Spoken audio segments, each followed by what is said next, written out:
Have you ever been like completely obsessed with a new hobby? Maybe it was learning guitar, maybe it was painting, and then a few weeks later, all that passion just fizzles out?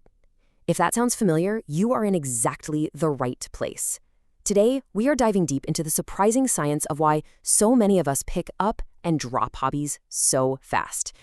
Yeah, does this look familiar? That corner of your closet or your garage that's just a graveyard of good intentions? You've got the yarn you swore you were going to knit into a scarf, the dusty ukulele, that half-finished coding course you paid for. It's a super common experience, right? And it almost always comes with a heavy dose of guilt. But what if I told you this has nothing to do with you being lazy or lacking discipline? Seriously, the real reason is buried deep in our brain chemistry and our psychology. So let's get into the actual science behind being a serial hobbyist. All right, first up, the hobby hopper's dilemma. This is all about the social pressure and that nagging internal voice that makes us feel bad about this whole pattern. You know, we've all heard it. Or worse, we've said it to ourselves. Society tells us that the ultimate virtue is sticking with one thing until you've mastered it. So naturally, when we jump from one thing to the next, it's so easy to start believing those labels. You're flaky, you're unfocused, you're a quitter, but that is only one tiny piece of the story. Which brings us to section 2, your brain on novelty. Okay, this is where we get into the really cool science behind why your brain does what it does. So, the main character in this story is a little neurotransmitter you've probably heard of, dopamine. Just think of it as your brain's built-in reward system. It's that little chemical hit you get when you do something new, something exciting, something stimulating. It feels good, and it makes you want to do it again. And guess what? New hobbies are an absolute goldmine for dopamine. Okay, now this is where it gets really fascinating. Look at this breakdown of the hobby cycle. In the beginning, you've got the thrill of the new.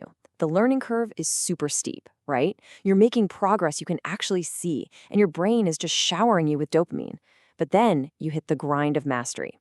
Suddenly, the learning curve flattens out. Progress is slow, it requires tedious repetition, and that amazing dopamine rush, it just disappears. And this chart just lays it out perfectly. I mean, look at that drop. In week 1, your brain is lit up, it's flooded with these feel-good chemicals, but by week 4, that stimulation has totally tanked. Now, if you have a highly active, curious mind, this feels like hitting a brick wall. And your brain, naturally, starts looking for that next big hit of something new. So, the dopamine drop explains the chemical trigger. But it's not just about chemicals. In our next section, we're going to dig into the psychology of quitting. It turns out there are 2 really powerful psychological forces at work here. First, you've got the fantasy reward. Just think about it.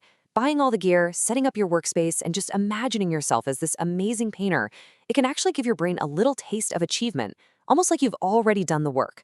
And once you get that little reward, the motivation to do the actual hard part can start to fade. Then there's the perfectionist escape, and this one is huge for a lot of us. This quote just nails it. When you first start something, there's no pressure, right?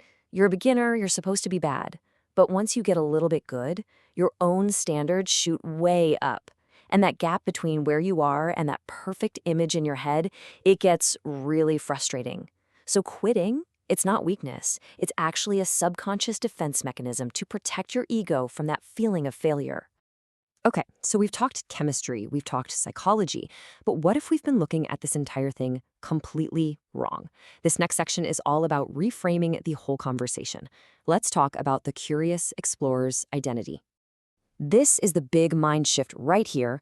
What if the goal was never to become a master in the first place?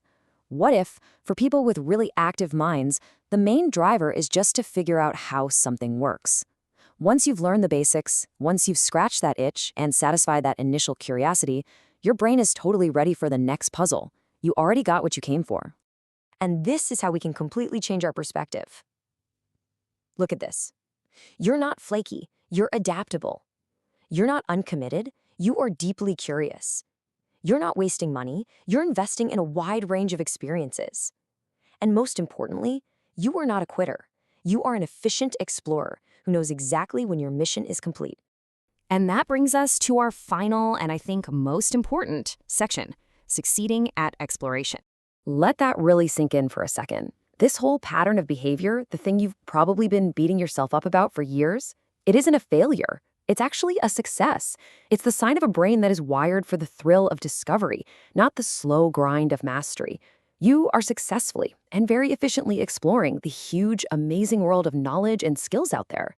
So instead of feeling guilty about that dusty ukulele, see it for what it is: a completed mission, a world you explored. You satisfied your curiosity, and now you're free. So the only question that really matters is, what new world are you going to explore next? Thanks so much for joining me.